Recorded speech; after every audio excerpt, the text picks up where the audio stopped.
মাখাজি। ও মাইরা সবাই নোংরা মেখে বসে আছি। এখানে যে যত পণ্ডিত হোক না কেন নোংরা তার গায়ে মাখা আছে। কিসের নোংরা? কাম কাঞ্চনে আসক্ত, বিষয়ে বৈভবে আসক্ত। এই কলুষিত মনে ঈশ্বরের প্রতিফলন হবে না। মানে কিসের নোংরা মেখে আছি? ছেলে আমার, মেয়ে আমার। কেউ বলতে পারবে আমার নয়? কেউ বলতে পারবো? সব বলবো ছেলেটা আমার, বলতে পারবো পরিবারটা আমার, এই তিনতলা বাড়িটা আমার, এই জায়গাটা আমার, এই গাড়িটা আমার। আরে ভাই সব যদি তোর হয়ে গেল তাহলে তুই কার? বাবা ভেবে দেখতে হবে তো। সব আমার, এত বড় জায়গা কিনেছি, এত বড় ঘর বেঁধেছি, সব আমার, তাহলে আমি কার? তাহলে তুমি যার, তোমার গোটা সম্পত্তির মালিক হলো তুমি। কোনদিন আমার আমার করো না।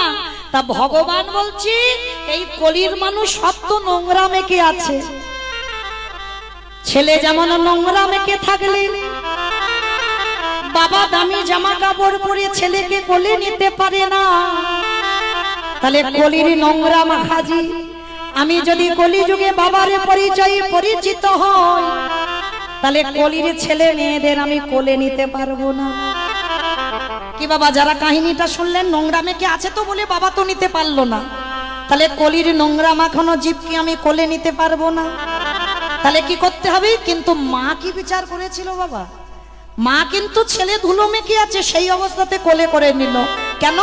মা যেটা পারবে সেটা বাবা পারে না। মার ভালোবাসা মাধুর্যের, বাবার ভালোবাসা ঐশ্বর্যের। মা যেটা পারবে সেটা বাবা কখনো পারে না, বা হতে পারে না। তা ধুলো কালি মেখে আছে, ছেলেটাকে কোলে নিল। ভগবান চিন্তা করে দেখলো, হাই ভগবান, বাবা নোংরা ধুলো বিচার করি কিন্তু মা বিচার করে না। আমি কলির ভগবান, কলিযুগে যাব মায়ের পরিচয়ে পরিচিত হয়ে। মা যেমন ছেলেকে সহজে বুকে নিতে পারে, নোংরা ধুলো বিচার করে না। আমি ভগবান কয়ে ওই কলিযুগের মাটিতে মায়ের পরিচয় যাব। সচিদানন্দন গৌরাঙ্গ সুন্দর হব, সচিদানন্দন গৌরাঙ্গ সুন্দর হয়ে এই কলির নোংরা মাখানো যে কামনা বাসনা ময়লার বসন যে পড়ে আছে, এদেরকে সহজে আমি কোলে নিতে পারবো।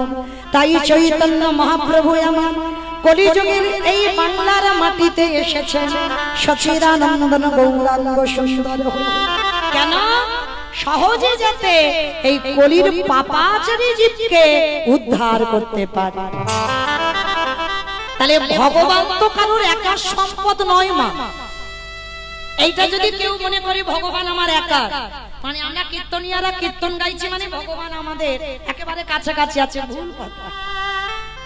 আরো বাবা কীর্তনিয়াদের থেকে 10 হাত দূরে থাকে ভগবান, কখনো এদের কাছে থাকে না। হরি বল। তাহলে বাবা মনে রাখতে হবে ভগবান কারোর নয়, একার নয়, ভগবান সবার। যদি বলো কেন, প্রমাণ তো দিয়ে গেছে মহাভারতেই। অন্ধ ধৃতরাষ্ট্র একেবারে উজ্জ্বল প্রমাণ। মহাভারতে অন্ধ ধৃতরাষ্ট্র বাবা, এখানে আমরা প্রত্যেকটা মানুষ জানি অন্ধ ধৃতরাষ্ট্র ভগবানের কি ভক্ত ছিল না শত্রু ছিল? সবাই বলবো বাবা ভগবানের শত্রু ছিল, তাই তো? কিন্তু অন্ধ ধৃতরাষ্ট্রের শেষ পরিণতিটা কি, এইটা কি আমরা কেউ জানি?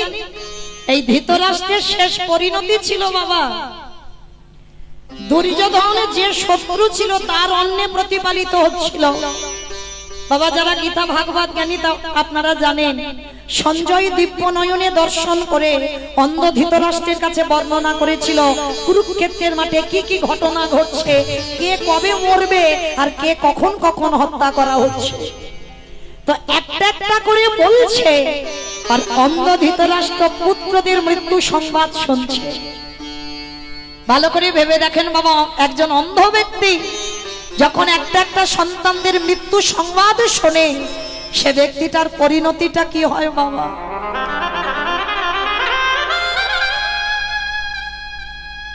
একেবারে রাগে ক্রোধে বাবা জ্বলে পুড়ে যাচ্ছে হৃদয়টা ধৃতরাষ্ট্রের। কিন্তু অন্ধ ব্যক্তি তো কিছু করতে পারছে না। সঞ্জয় বলছে আর নিজের রাগ নিজের শরীরে রেখেছে, কিন্তু বাবা মনে মনে প্রতিজ্ঞা করেছিল ধৃতরাষ্ট্র একটা। কি প্রতিজ্ঞা জানো?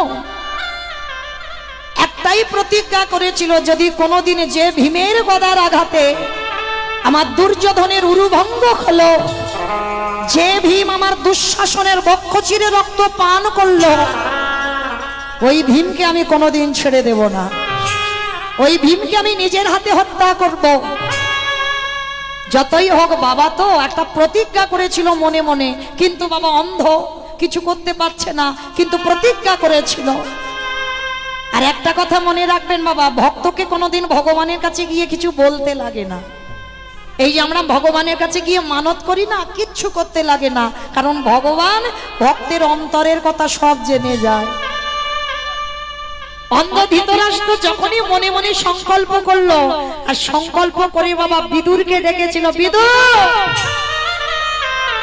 বিদুর যাও, তুমি একবার ওই ভীমকে আমার কাছে একটু ডেকে পাঠাও তো, আমি একবার দেখা করতে চাই।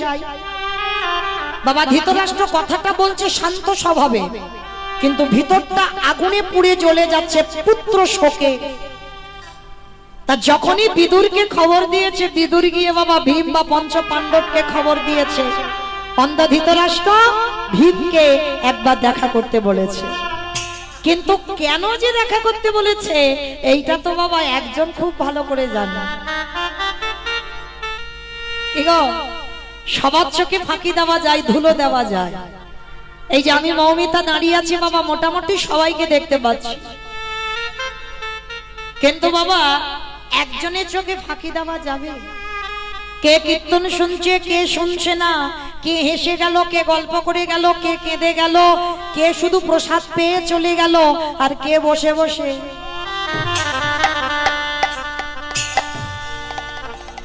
সে সন্ধ্যাবেলাও ঢোলে। এটা সব মিথ্যা নয় বাবা, দেখবেন এই কীর্তন আসরে বসে সে সন্ধ্যে কি দুপুর কি সবসময় ঢুলে ঢুলে পড়ে যায়। মানে কীর্তন তো এমন শরীরটা ঠান্ডা করে দেয়, বাড়িতে ঘুমাতে পারে না, হরিবাসরে এসে ঘুমায়। তাহলে বাবা লক্ষ্য করে দেখেন, এই যে আমার চোখে ধুলো দেওয়া যায়, কিন্তু যে ছেলেটা বাঁশিটা ধরে আছে পারবে ধুলো দিতে? শুধু আসলে সময় মতো ভগবান পৌঁছে দেবে। তার যখনই ধৃতরাষ্ট্র বিদুরের দ্বারা খবর পাঠিয়েছে যে ভীম যেন দেখা করে, তা বিদুর গিয়ে বাবা সংবাদটা দিয়েছে। তা এবার কি রকম গন্ডগোলটা পাকাচ্ছে দেখো আমার ভগবান কৃষ্ণ। পঞ্চ পাণ্ডব একসঙ্গে এসেছে, আর একসঙ্গে এসে বাবা যুধিষ্ঠির মহারাজ প্রথমেই প্রণাম করেছে অন্ধ ধৃতরাষ্ট্রকে। আর যখনই প্রণাম করেছে অন্ধ ধৃতরাষ্ট্র, প্রণাম করতেই মানে শরীরটা ছুঁতেই বুঝতে পেরে গেছে ভীম নয়। অন্ধ হলে কি হবে বাবা, তার এত স্মৃতি শক্তি ছিল। সঙ্গে সঙ্গে বলে উঠলেন, যুধিষ্ঠির আমি তো তোমাকে আসতে বলিনি, আমি ভীমকে আসতে বলেছি, ভীমকে পাঠাও। আর এদিকে ভীম তো জানে না বাবা কি গন্ডগোলটা হবে। এবার ভীম পাশে দাঁড়িয়েছিল, ভীম সবে যেতে যাবে, ভগবান কৃষ্ণ হাতটা ধরে ভীমকে টেনে সরিয়ে দিয়ে, আর টেনে সরিয়ে দিয়ে বাবা একটা বড় ভীম একেবারে ধৃতরাষ্ট্রের সামনে দাঁড় করিয়েছে। ভালো করে ভাববেন বাবা, মানুষের ক্রোধ কেমন হয়, রাগ কেমন হয়। যেই না দাঁড়িয়েছে ভীম, অন্ধ ধৃতরাষ্ট্র হাত বুলিয়ে দেখছে ভীম এসেছে, সঙ্গে সঙ্গে ভীমকে বুকে এমন করে চেপে ধরেছে বাবা, সে ভীম একেবারে ধুলোর মতো গুঁড়ো হয়ে গেছে। আর যেই না ধুলোর মতো গুঁড়ো হয়ে গেছে, আর দেখবেন বাবা কোনো মানুষ ভুল করার পরে বাবা নিজে অনুতপ্ত হয়। অন্ধ ধৃতরাষ্ট্র কিন্তু ভালো করে জানতো আমার 100টা ছেলে ভালো নয়, ওই জন্য ওদের পতন হলো, ওই জন্য তো ওরা মরলো। তাহলে ভালো করে জেনে শুনেও তবু কিন্তু ভীমকে মেরেছে। আর যেই না ভীমকে মেরে দিল, এইবার অন্ধ ধৃতরাষ্ট্র নয়ন জলে দাঁড়ায়ে দাঁড়ায়ে কাঁদে, কৃষ্ণ রে আমি জেনে শুনে বড়ই অপরাধ করে ফেললাম, কিন্তু বিশ্বাস কর রাগের মাথায় করেছে, কিন্তু আমি সত্যি সত্যি এই কাজটা করতে চাইনি। বিশ্বাস কর কৃষ্ণ, আমার রাগ হলো যখন শুনলাম ভীমের গদার আঘাতে দুর্যোধনের উরুভঙ্গ হলো, ভীম দুঃশাসনের বক্ষ চিরে রক্ত পান করলো। তখন আর আমি নিজের ধৈর্য ধরতে পারিনি, তখনই সংকল্প করেছিলাম আমি নিজের হাতে ওই ভীমকে হত্যা করব। কিন্তু কৃষ্ণ তুই আমায় ক্ষমা করে দে। ভীমকে মারার পরে বলছে আমায় ক্ষমা করে দে। ভগবান আমার পাশে এসে মুচকি মুচকি হাসছে। ও জ্যাঠামশাই, মানে পঞ্চপাণ্ডবদের জেঠু হয়তো, সেই সম্পর্কে কৃষ্ণ জেঠু বলে ডাকতো। ও জ্যাঠামশাই এদিকে এসে। তুমি কাঁদছো কেন, কি হয়েছে তোমার? কৃষ্ণ রে, আমি নিজের হাতে ভীমকে হত্যা করলাম, আমি বড় অপরাধ করে ফেললাম। তা ভগবান হাসছে আর বলছে, ও জেঠু কে বলেছে তুমি ভীমকে মেরেছো? কে বললো? তুমি তো ভীমকে মারোনি। বলে না কৃষ্ণ, আমি ওকে বুকে চেপে ধরে ওকে ধুলোর মতো গুঁড়ো করে দিয়েছি। ভগবান মৃদু হেসে বললেন, জ্যাঠামশাই এই জগতে যা যা কিছু ঘটনা ঘটে সবই তো আমার চিত্রপটে। ও জেঠু, তুমি তো ভীমকে মারোনি। কৃষ্ণ কি বলছিস? আমি ওকে মেরেছি নিজের হাতে। জেঠু একটা কথা বলি, যদি কোনো ব্যক্তি অন্যায় করে নিজে থেকে অনুতপ্ত হয় বাবা, সেই অপরাধীকে ভগবান বলছে অপরাধী বলে স্বীকার করেন।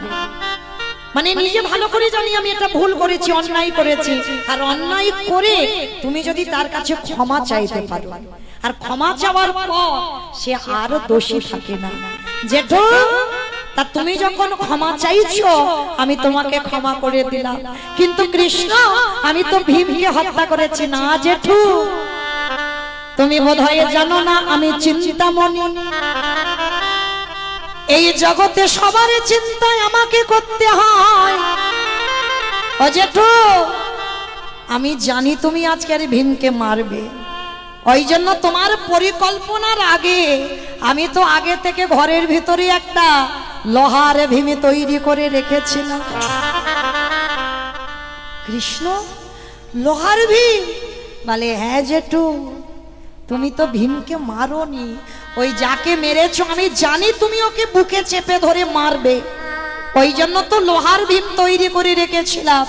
কৃষ্ণ, তার মানে আমি আসল ভীমকে মারিনি? না, তুমি দেখবে জেঠু, এইবারে যেই না ভীমকে এসে দাঁড় করিয়েছে অন্ধ ধৃতরাষ্ট্র,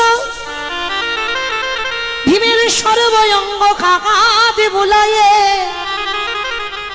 কাঁদে আর বলে ভীমেরে যদি পারি সেই হতভাগা পিতাকে ক্ষমা করিস। জেঠু ওই কথা বলো না, তুমি তো আমাদের পিতা সম, আমরা জানি আমাদের পিতা নেই, তোমাকে পিতার জায়গায় বসিয়েছি। আর সেই অন্ধ ধৃতরাষ্ট্র ছেলেগুলোর মৃত্যুর পর কে খেতে দিত জানো? যাদের মৃত্যুর জন্য কত চক্রান্ত করেছিল, যুধিষ্ঠির প্রত্যেক দিন ধৃতরাষ্ট্রকে খেতে দিতে যেত। এই হলো মা ধর্মজ্ঞান। শত্রুকে শত্রু ভেবো না, তুমি যদি শত্রুকে মিত্রর জায়গায় বসাতে পারো তাহলে তোমার থেকে সুখী এই পৃথিবীতে আর কেউ হবে না। যে অন্ধ ধৃতরাষ্ট্র 5 জনকে মারার চক্রান্ত করেছিল, আর মারার চক্রান্ত করে বাবা নিজের ছেলেরা চলে গেল, শেষের দিনে যখন কেউ ছিল না বংশে অন্ধ ধৃতরাষ্ট্রে, তখনই তো যুধিষ্ঠির খেতে দিতে যেত। আচ্ছা বাবা, যাদের মৃত্যুর জন্য কত চেষ্টা করেছিল তাদের হাতের অন্নে প্রতিপালিত হচ্ছে অন্ধ ধৃতরাষ্ট্রের মা গান্ধারী।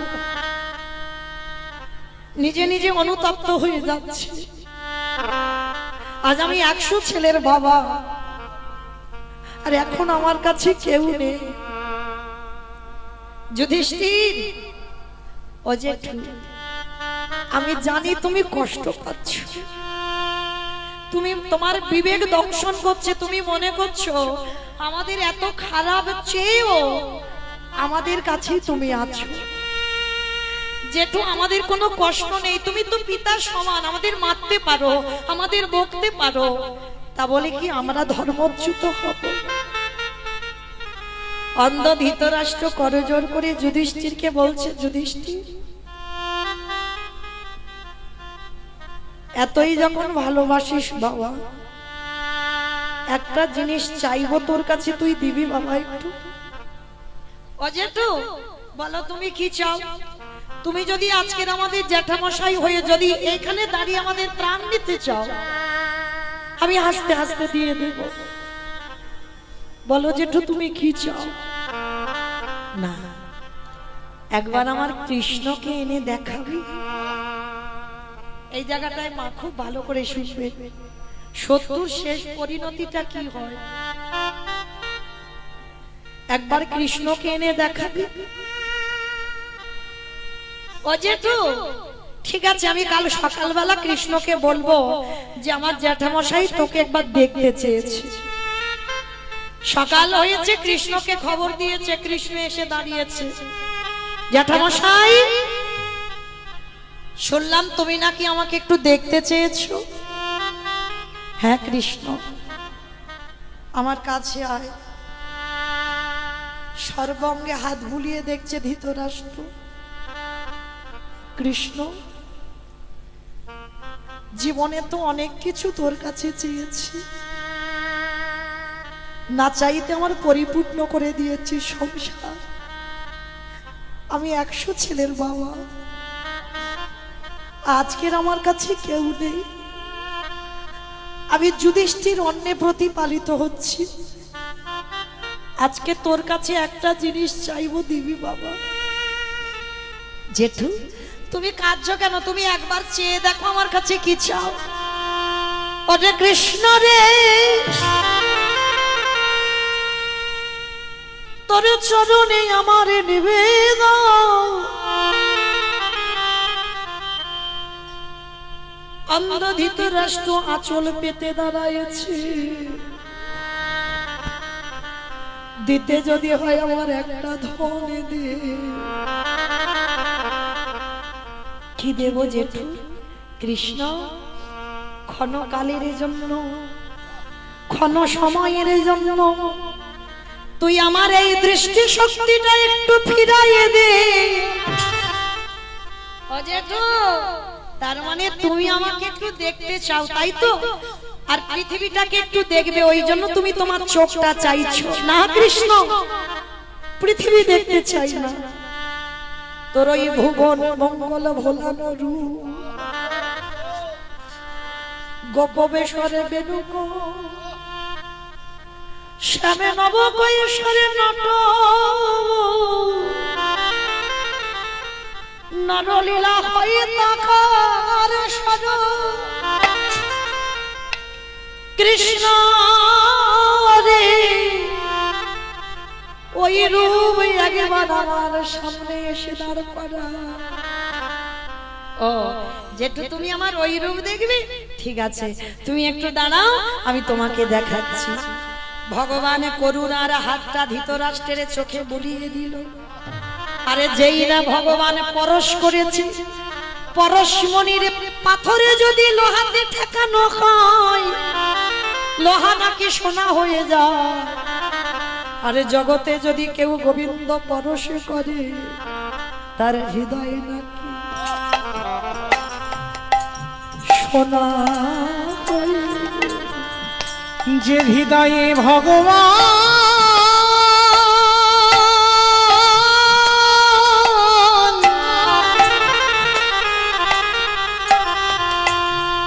হৃদয়ে আমার ভগবান একেবারে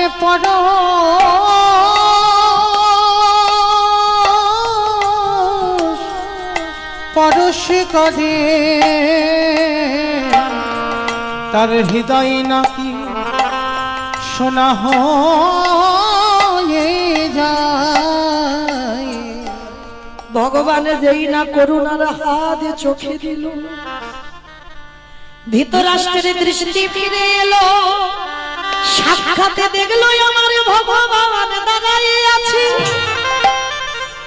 সেই দর্শন করে ওই ধৃতরাষ্ট্র কৃষ্ণ চরণ বুকে ধরে বলল, কৃষ্ণ আর একটা জিনিস চাইবো, দিবি? আবার এই তো তুমি চোখ চাইলে, চোখ ফিরিয়ে দিলাম, আবার কি চাও? কৃষ্ণ আর একটা জিনিস দিবি। কি চাও জেঠু? দে দে আমার অন্ধ করে করে দে রে আমায় অন্ধ করে দে রে। ওরে যে নয়নে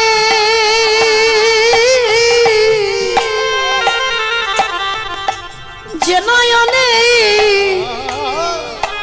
একেবারে কৃষ্ণ দর্শন করে, একেবারে দে দে অন্ধ করে দে রে। কি বললো? আমাকে অন্ধ ও জেঠু সবে তো দৃষ্টিটা দিলাম, আবার বলছো আমাকে দেখেই বলছো অন্ধ। ওরে কৃষ্ণ রে,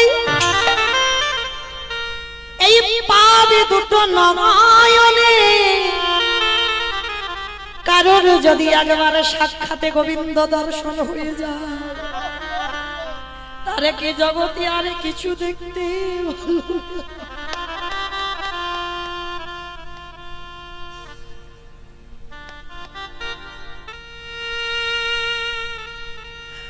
হরে কৃষ্ণ রে, একেবারে যখন পাবে নয়নে তোকে দেখলাম, আরে আমি অন্য কিছু দেখতে চাই না, এবার আমাকে বিদায় দে। এই সংসারে ছেড়ে গান্ধারীকে নিয়ে আমি এবারে ব্রহ্মচর্য পালন করি, আমি বনবাস। কৃষ্ণ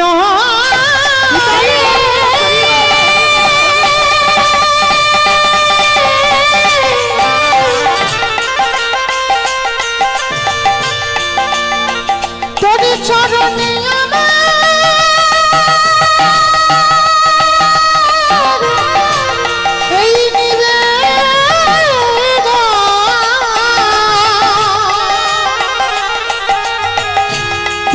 একেবারে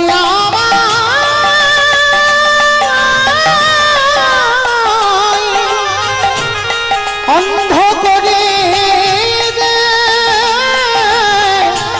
ওরে তুই নাকি ভক্তের ভব ভব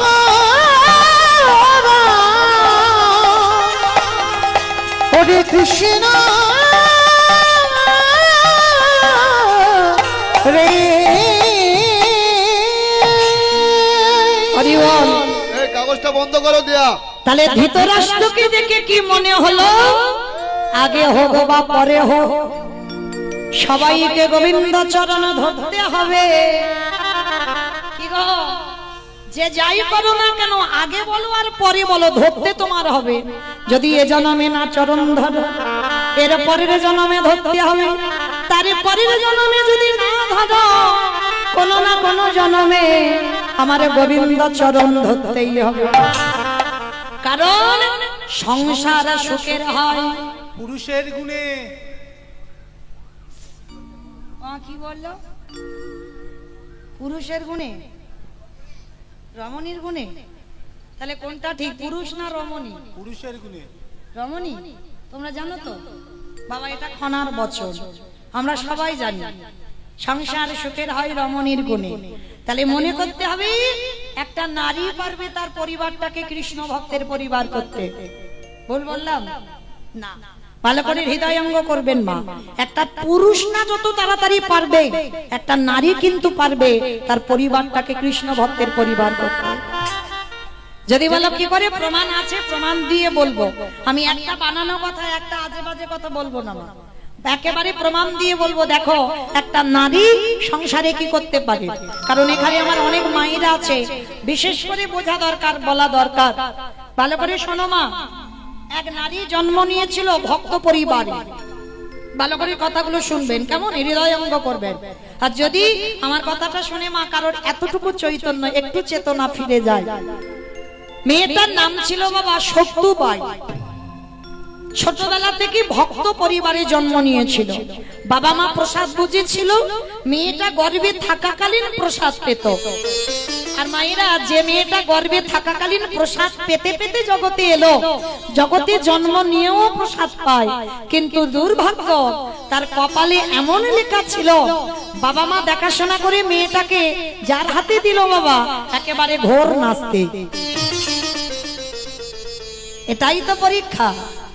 ভগবান একবার ঘষে মেজে দেখবে না, যে দেখি ও কি করে পারে আমার জায়গাটাকে রেখে দিতে।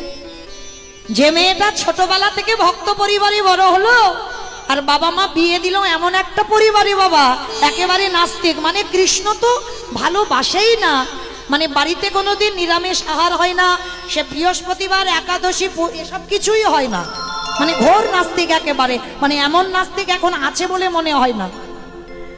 তা এই সত্য মা বিয়ের পরে এমনই একজন নারী ছিল, একদিনের জন্য বাবা বাপের বাড়ি গিয়ে কোনো নালিশ জানায়নি, যে মা তুমি আমার এমন বাড়িতে দিলে, যে বাড়িতে বাবা কৃষ্ণ ভজন নিষিদ্ধ, যে বাড়িতে ভগবানের নাম করা নিষেধ, যে বাড়িতে ভাগবত পাঠ করা যায় না, যে বাড়ি থেকে বাবা একটা পা বের করা যায় না, একদিনের জন্য কোনো অভিযোগ জানায়নি বাপের বাড়ি। যতটা পারত সত্যমা নিজের হৃদয় অন্তরে চেপে রাখত। আর ভগবানের ডাকতো কখন জানো? রাতের অন্ধকারে, যখন শাশুড়ি, সে তো বাবা শাশুড়ি ছিল না, শাশুড়িয়ে দিত, মানে এমন শাশুড়ি। আর মনে রাখতে হবে বাবা, শাশুড়ি মা হবে না জীবনে, আর বৌমাও মেয়ে হবে না জীবনে। তবে হবে না বলা ভুল, আছে অনেক অনেক পরিবারে আছে, শাশুড়ি মা হয়েছে, বৌমা মেয়ে হয়েছে, সেটা যে যার আচরণের উপরে নির্ভর করে বাবা। তা এই সত্যমার শাশুড়ি ছিল না, মায়ের মতো নয় মা। শাশুড়ি সে সবসময় শাশুড়িয়ে দিত, আর স্বামী তো সে স্বামী নয়, মদমাতাল, সন্ধ্যায় বাড়িতে থাকে না, কত রাত বাইরে রাস্তায় কাটিয়ে দেয়, এমন স্বামীর ঘর পেয়েছিল সত্যমা। কিন্তু সর্বদা সকাল থেকে আর রাত্রিতে ঘুমাতে যাওয়া পর্যন্ত মা সংসারে যাবতীয় কাজ নিজের হাতে করত, কোনো কাজের মেয়ে ছিল না। অতুল সম্পত্তি ছিল, দোতলা বাড়ি, পাথর সেটিং করা। কিন্তু মা কি করতো জানো? সকাল ভোরবেলা থেকে উঠে ওই যে বাসন মাজা, ঘর বাড়ি পরিষ্কার, জামা কাপড় কাচা, রান্না করা, আর সব কাজ করত, কিন্তু সদাই অন্তরে আমার গিরিধারীর নাম করত। কোনদিন প্রকাশ করতে পারিনি, কারণ প্রকাশ যদি করে, যদি একটু গান গেয়ে ফেলে ভগবানের, তাহলে তো শাশুড়ি মা এসে মারবে, ওই ভয়ে ভয়ে থাকতো। একদিন সত্যমা কি করেছে, বাসন মাজছে সকাল সকাল, আর কয়েকজন বৈষ্ণব মিলে বাবা ভাগবত পাঠ হবে গ্রামে, বলতে বলতে যাচ্ছে। তা সত্যমা বাসন মাজতে মাজতে শুনতে পেয়েছে গ্রামে ভাগবত হবে। এক সপ্তাহ, একটা দুটো দিন নয়, এক সপ্তাহ ভাগবত হবে। তা সত্যমা যেই না শুনেছে, তা মনে মনে ভাবছে আজকের একটু শাশুড়ি মাকে বলবো। আর এমনই মেয়ে ছিল মা, কোনোদিন অনুমতি ছাড়া বাইরে পা দেয়নি। তার শাশুড়ি মার কাছে গিয়ে গলায় কাপড়টা দিয়ে বলছে, মা একটা কথা বলবো মা। কি কথা? ওই যে বললাম শাশুড়িয়ে দেবে কথা বলেই। বৌমা যেই না হাত জড়ো করেছে, বলো কি চাও? মা বলছিলাম আমাদের গ্রামে আজকে থেকে এক সপ্তাহ ভাগবত পাঠ হবে। ও মামা, আমি আজকে সন্ধ্যাবেলায় একটু ভাগবত পাঠ শুনতে যাব। অসম্ভব, তোমার সাহস তো কম নয়। ঘরের বাড়ির বউ হয়ে তুমি বাইরে যাবে, ওই পাঠক ঠাকুর ওরা পাঠ করবে, আর ওদের সঙ্গে সামনে বসে তুমি ভাগবত শুনবে? কখনো যেতে দেব না। ছেলে আসতে ছেলের কানে লাগিয়েছে। আর যখন ছেলেকে বলল বাবা, একটা স্ত্রীকে মারবার জন্য বাড়ি রেডি করে রেখেছিল, যখনই শুনেছে সত্য ভাগবত পাঠ শুনতে যাবে, সন্ধ্যাবেলায় এসে ওই বেতের বাড়িটা দিয়ে সত্যমাকে বেত রাখা, এত মার মেরেছে, সর্বাঙ্গ থেকে রক্ত ঝুড়ে ঝুড়ে। একটা দিন বাপের বাড়ি জানায়নি লালিশ, শুধু ভগবানের কাছে জানাতো তুমি যখন এটাই চেয়েছো, আমি মেনে নিলাম ঠাকুর, তবে বিনিময়ে সহ্য করব সেই শক্তিটুকু তুমি আমায় দিও। এত মারা মেরেছে, শক্তমা ঘরের দরজা বন্ধ করে বসে বসে খাচ্ছে। গিরিধর,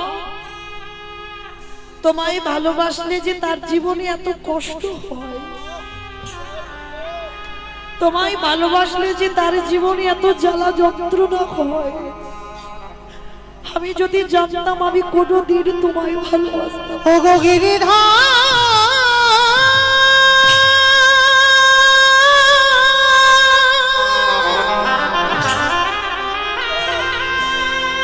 যে জনে তোমায় ভালো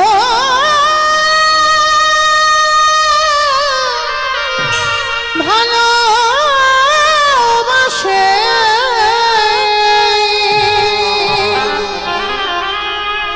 তারি কি এমনি করে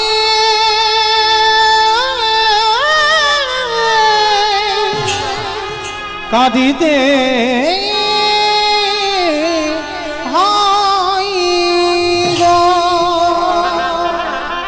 সর্বশরীর এত মার মেরেছে, জ্বালা যন্ত্রণা, কেউ একবারও দেখতে আসেনি মেয়েটা কেমন আছে, রাত্রিবেলা কাঁদছে।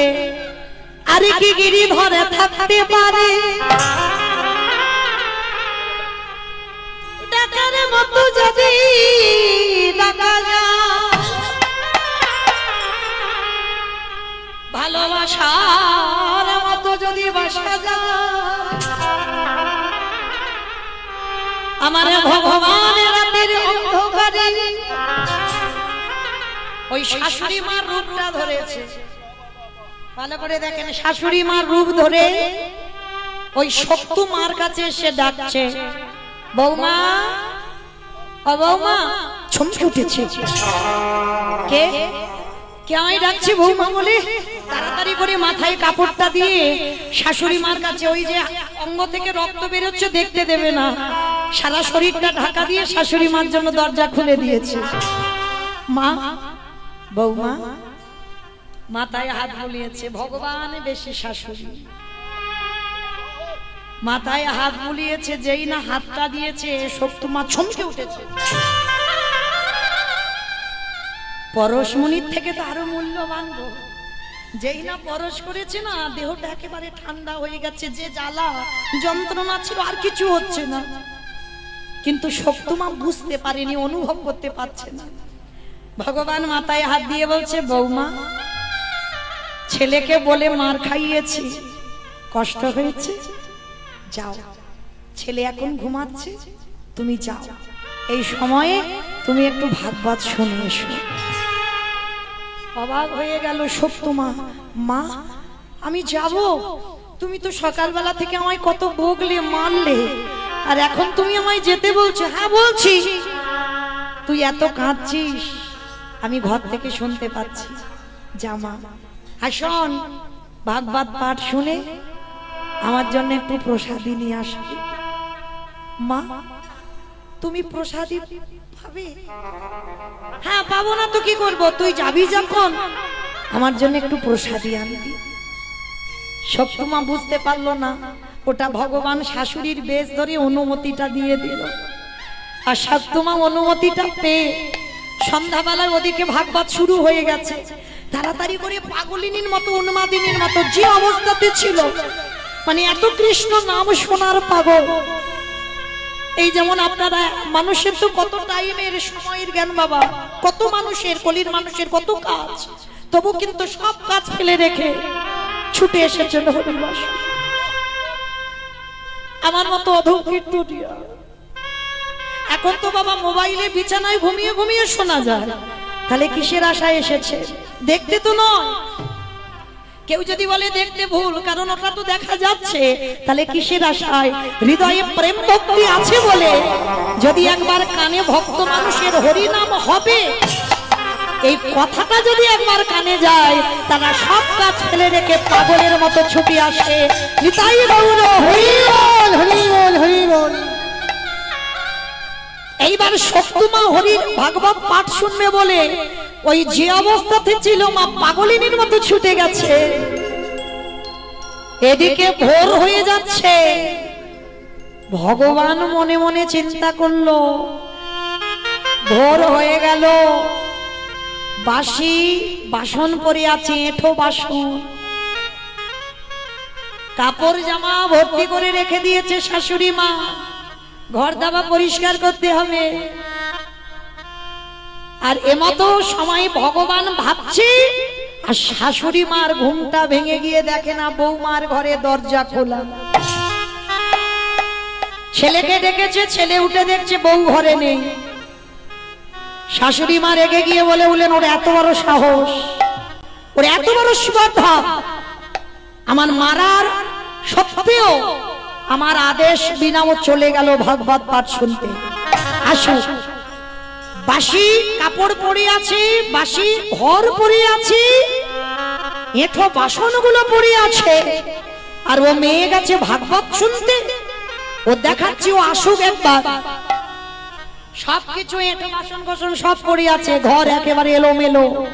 আরো শাশুড়ি মা ইচ্ছা করে বিছানা ফিছানা ওলট পালট করে দিয়েছে, যাতে সে আরো বেশি কাজ করতে হয়। হরি বল। আর এদিকে শাশুড়ি মা দরজায় একটা বেতের বাড়ি নিয়ে দাঁড়িয়ে আছে, আর ভাগবত পাঠ শেষ হয়ে গেছে, একেবারে বাবা সকাল হয়ে গেছে। আর সকাল হতে শক্তিমা প্রসাদিতা নিয়ে এইবার ফিরছে কোথায়? বাড়িতে। আর যেই না প্রসাদিতা আঁচলে করে বাড়িতে ফিরছে, গিরিধর মনে মনে করছি ওর কাজগুলো তো আমাকে করে দিতে হবে, কারণ এখনো এঁঠো বাসন পড়ে আছে, না হলে তো আরো মার খাবে। আমার ভগবান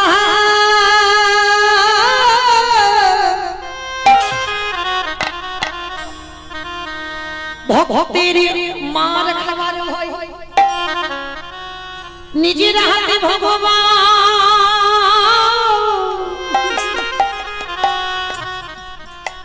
ভক্তের এঁঠো বাসন মেজে দিয়েছে। সকালবেলা ভগবান নিজের হাতে ঘর মুছে দিয়েছে। যত জামা কাপড় ছিল ভগবান কেচে মেলে দিয়েছে। বাসি বিছানা পরিষ্কার করে গুছিয়ে রেখেছে। সব কাজ আমার ভগবান রেডি করে রেখে দিয়েছে। আর ওদিকে শক্তিমা ভাগবত পাঠ শুনে আসছে। শাশুড়ি মা দরজায় দাঁড়িয়ে, যেই না শক্তি পাটা দিয়েছে, দাঁড়া, তো সাহস হলো কি করে? আমার আদেশ ছাড়া তুই ভাগবত শুনতে গেলি? অবাক হয়ে গেল শক্তিমা। মা, আপনি কি বলছেন? আপনি তো আমাকে বললেন যে সকালবেলা মেরেছি, বকেছি, কষ্ট হয়েছে, তুই ভাগবত শুনতে চলে যা। না, এটা কোনোদিন হতে পারে না। আমি তোকে অনুমতি দিয়েছি। হ্যাঁ মা, আমি তোমার আদেশ ছাড়া তো আমি কোথাও যাই না কোনোদিন। এত বড় মিথ্যা অপবাদ আমার গায়ে লাগাচ্ছিস? তুই এমন একজন নারী, আমার অনুমতি, আমার ছেলের আদেশ ছাড়া তুই চলে গেলি। দেখাচ্ছি মজা তোর দ্বারা। ওই বেতের বাড়ি নিয়ে সকালবেলা ভাগবত পাঠ শুনে আসতেই ওই বেতের বাড়িটা দিয়ে বেতটা ঘাত দূর হয়ে যা, বেরিয়ে যা। গিরিধর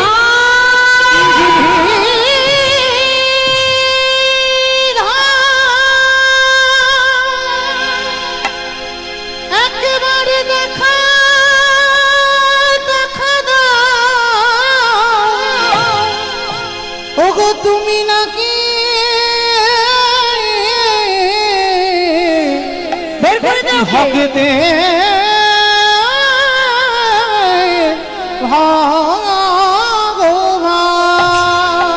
চুলের মুষ্টিটা ধরে টানতে টানতে নিয়ে গেল।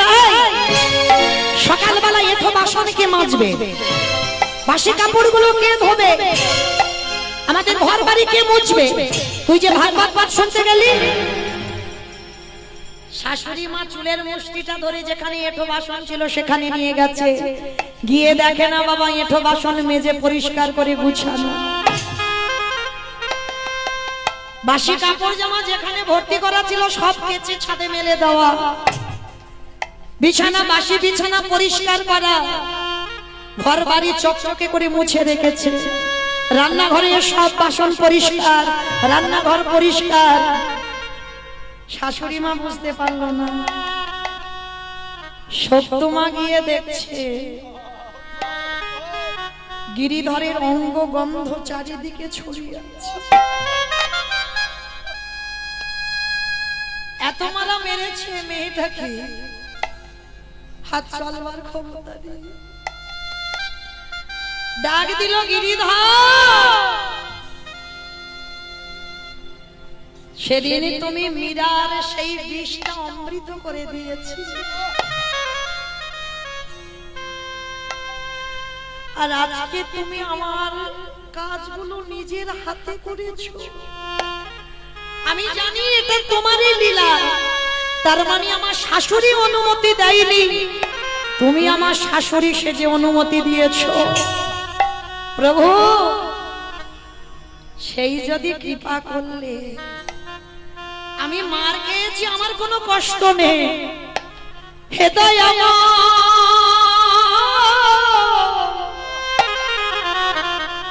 এই বাড়িতে যদি তুমি চরণে দিয়েছো, আমার শাশুড়ি কি একবার তোমার করিল, আমার স্বামী কি একবার তোমার চরণের দাস বানাই। প্রভু এই নিরে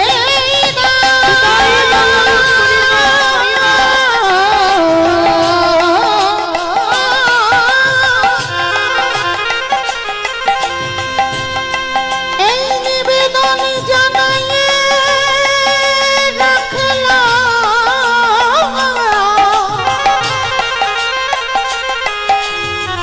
ওগো গিরিধর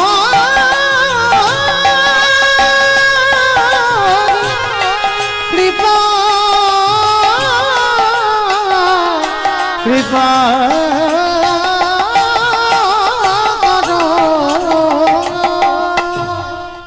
সবনয়নে ভগবান দেখা যায় না বাবা। দন্তের সভা সব মানে সর্বস্ব, তালবের সভা সব মানে মরা। এখানে যারা দাঁড়িয়ে আছো, বসে আছো, কীর্তনিয়া সম্প্রদায়, সব তালবের সভা সব মরা। এ মরা দুটো চোখে কোনোদিন ভগবানের যুগল দেখা যায় না। যুগল দেখতে গেলে গুরুচরণ ধরে বাবা কুলকুণ্ডলী জাগরিত করতে হবে, আজ্ঞা চোখটা খুলতে হবে, মনে রাখতে হবে যা আছে বিশ্ব ব্রহ্মাণ্ডে তাই আছে তোমার দেহ ভাণ্ডে। যেতে হবে না নবদ্বীপ, যেতে হবে না বৃন্দাবন, হরিদ্বার, দক্ষিণ ভারত, কোথাও যেতে হবে না। যে একবার নিজেকে চিনতে পেরে যায় আমি কে, তাহলে তাকে আর কোথাও যেতে হয় না, সে ঘরে বসে হৃদয়ে রাধা গোবিন্দ যুগল দেখতে পায়। নিতাই গৌর হরি বল, হরি বল, হরি বল। কিন্তু আমাদের সেই আধ্যাত্মিক চেতনা হয় না, তাই বাবা আমরা মঠ মন্দিরে ঘুরে ঘুরে বেড়াই। কিন্তু মনে রাখতে হবে নিজেকে যে চিনতে পারে তাকে কোথাও যেতে হয় না। যা আছে বিশ্ব ব্রহ্মাণ্ডে তাই আছে তোমার দেহ ভাণ্ডে। তাহলে শক্তি মায়ের শাশুড়ি স্বামী ভালো নয়, কিন্তু ভালো নয় বললে কি হবে? ওই যে শক্তি মার জন্য তাদের এখনো সেই নয়ন হয়নি, তবু ঘরের ঘরণের জন্য আরে কি ভগবান থাকতে পারে? নামলো ধরায়, আর ওই শাশুড়ি স্বামীর সম্মুখে ভগবান যুগল হয়ে দাঁড়ালো। আরে যেই না যুগল হয়ে দাঁড়ালো, উলুধ্বনি হরিধ্বনি হয়ে নিতাই গৌর হরি বল, হরি বল। আজ সর্বহতে পুষ্প বৃষ্টি হতে লাগিল।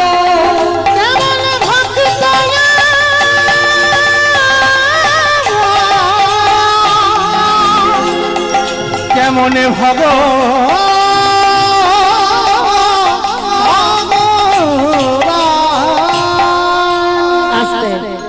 তাহলে বাবা ঠাকুর আজকে চলেন সেই চৈতন্য মহাপ্রভু সমাজকে শেখালো যে একজন নারী পারে, নারী শক্তি দশভুজার অংশ, এরা সব পারে, রাখলে রাখতে পারে, মারলে মারতে পারে। এরা ভজনের, এরা সাধনার বাবা। নারী ভোগের নয়, নারী সাধনা। দেখেন আমার কথা নয়, চণ্ডী ঠাকুর রানীর চরণ ভজন করে তো কৃষ্ণ পেল, তবে বাবা সে প্রেমটা আমাদের জগতের প্রেম নয়। এই জায়গাতে একটু ভাবার ব্যাপার আছে। এ প্রেম অপ্রাকৃত মদন মোহনের যেমন প্রেম, ওই প্রেম যদি কারোর হৃদয়ে থাকে অচিরে কৃষ্ণ প্রাপ্তি হবে। মীরাবাই বলেছিল না বাবা, বিনা প্রেম সে নেহি মেলে নন্দলা। হৃদয়ে যদি তোমার প্রেম না থাকে তুমি কোনোদিন গোবিন্দ সেবা করবার অধিকার পাবে না। তো আজকে সেই যে বাবা মীরাবাই যেমন পেয়েছিল, আবার দেখেন চণ্ডী ঠাকুর রামের চরণ ভজন করে পেল, আবার জয়দেব গোস্বামী মা পদ্মাবতীর চরণ সেবা করে রাধা মাধবের কৃপা পেল, আবার বিল্লমঙ্গল একজন পতিতা বারবনিতা পতিতা নারীর চরণ সেবা করে, চিন্তামণির চরণ সেবা করে পেয়ে গেল গোবিন্দ চরণ। তাহলে নারী ভোগের নয়, নারী সাধনার, নারী ভজনের, নারী আরাধনা। কেহ বলে পুরাবৃত্তি রাম নাম অধিলা, কেহ বলে পুরাবৃত্তি। আস্তে বাবা, এগুলো কোনো বানানো গান নয়, মহাজনী পদাবলী, বৈষ্ণব পদাবলী। একটু বুঝতে হবে মহাজনীরা কি বলছেন। অমাইরা উলু কই, কেহ বলে পুরাবৃত্তি রাম নাম অধিলা, কেহ বলে পুরাবৃত্তি আমার গোড়ারে।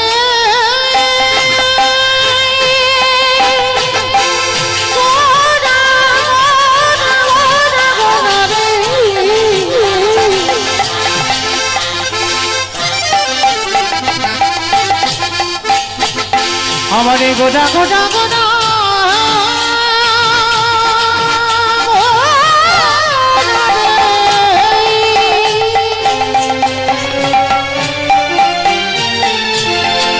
ওই নদী আর চাঁদে গোটা গোড়ারে নিতাই গৌর আমারে গোটা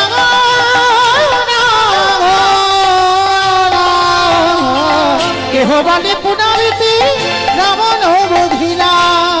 আজি গোলকের বৈভবে লীলা প্রকাশ করিলা, গোলকের বৈভব লীলা প্রকাশ করিলা। আহা গোলকের বৈভব লীলা প্রকাশ করিলা।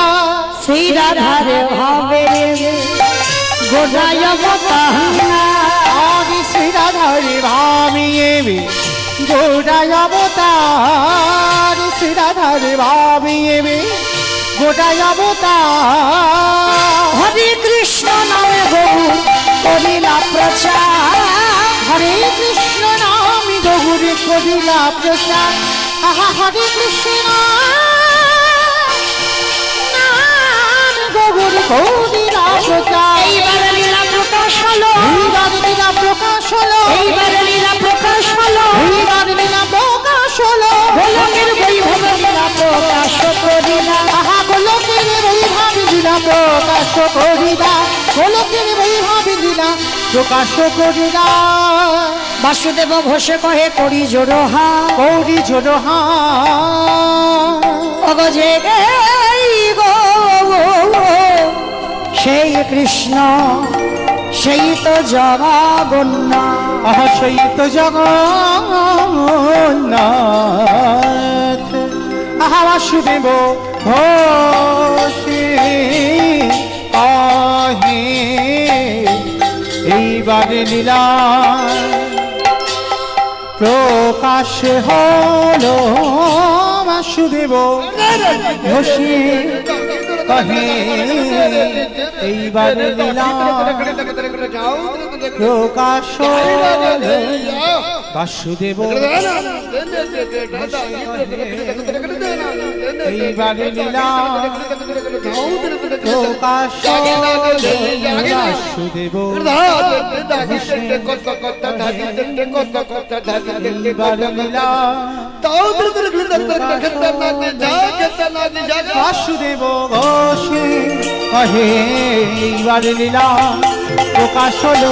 বাসুদেব ঘোষে কহে এইবার লীলা প্রকাশ হলো। বাসুদেব ঘোষে কহে এইবার লীলা প্রকাশ হলো। বাসুদেব ঘোষে কহে এইবার লীলা প্রকাশ হলো।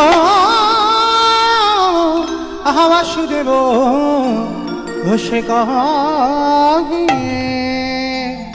জানি তাই চলুন এবার আমরা সবাই যাব মধুমাসে ধাম বৃন্দাবন ধাম। তো এতক্ষণ নবদ্বীপে ছিলাম, একবার প্রেম সে সবাই বলেন গৌর সুন্দরী কি জয় ধ্বনিটা হলো কি জয় ও মা এটাও জয় বললাম, ধ্বনিটা হলো কি, এটা নাকি জয়? এটা তো জিজ্ঞাসা চিহ্ন দিলাম, হলো কি টান দিলাম, বুঝতে পারছো না? আচ্ছা ধ্বনিটাও হলো না, একটু প্রেম সে ধ্বনি দিতে হবে। এত জোরে ধ্বনি দাও, কত দূর যাবে এখান থেকে? বাবা চাম্পাটি চলে যাবে স্টেশন।